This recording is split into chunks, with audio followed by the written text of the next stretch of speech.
Praise lord. ప్రభు అయిన యేసు నామములో అందరికీ వందనములు. ఇది దేవుని వాక్యం నుంచి కీర్తనలు 145 అధ్యాయము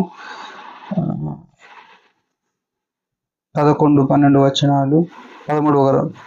ఆయన రాజ్య మహోన్నత ప్రభావమును ఆయన బలమును నరులకు తెలియజేయుటకై నీ భక్తులు నీ రాజ్య ప్రభావమును గూర్చి చెప్పుకొందురు, నీ శౌర్యమును గూర్చి పలుకుదురు.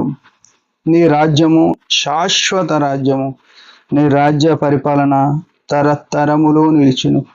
ప్రియమైన వాళ్ళారా, యేసుక్రీస్తు యొక్క శిలువ రక్తంతో కడగబడిన మనకు ఒక గొప్ప నిరీక్షణ ఆధారము ఏమనన్నది అంటే, ఇక్కడ రాయబడిన మాటలు ఎంతో ఆశ్చర్యకరంగా ఏమంటే, ఆయన రాజ్య మహోన్నత ప్రభావము ఆయన బలమును నరులకు తెలియజేయుటకై.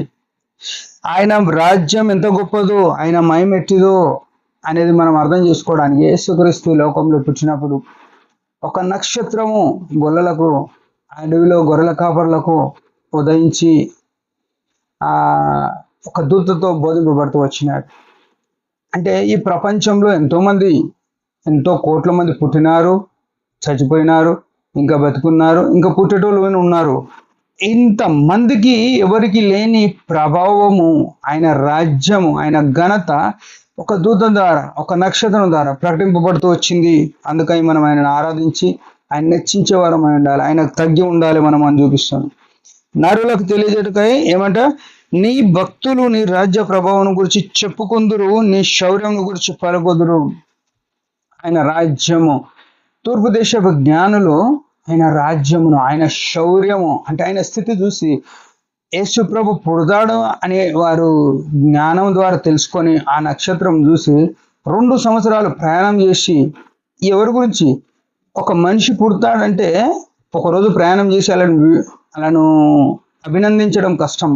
అట్లాంటిది ఈ జ్ఞానులు, భూమి మీద జ్ఞానులు అని పిలువబడేవారు, వారు 2 సంవత్సరాలు ప్రయాణం చేసి, ఇప్పుడంటే బైపాసులు ఉన్నాయి, రహదారులు ఉన్నాయి, అప్పుడే దారులు, లోయలలో, కొండలలో 2 సంవత్సరాలు ప్రయాణం చేసి యేసు ప్రభువును కనుగొనడానికి వారు తన బలము ప్రభావమును ఎరిగి వచ్చినాడు. ఈ గొప్ప దేవుడు, గొప్ప రాజు పుట్టినాడు ఒక ఆయనే అని వారు ఆయనను ఆరాధన చేసినారు. ఆయన స్థితి అది. అయితే మనము ఆయనను ఎందుకు ఆరాధన చేయాలి, ఎందుకు ఇచ్చించాలి, ఆయన మార్గంలో ఎందుకు నడవాలంటే, ఆయన రక్షకుడుగా ఈ లోకానికి వచ్చినాడు. యేసు ప్రభు సిలువకి వెళ్లే ముందు, పిలాతు ముందు నిలబడ్డప్పుడు ఆయన అంటాడు, నా రాజ్యము ఇహ సంబంధమైనది కాదు అని చెప్పినాడు. ఇహలోక సంబంధమైన రాజ్యం కాదు. ఆయన రాజ్యం ఎట్లాంటిది?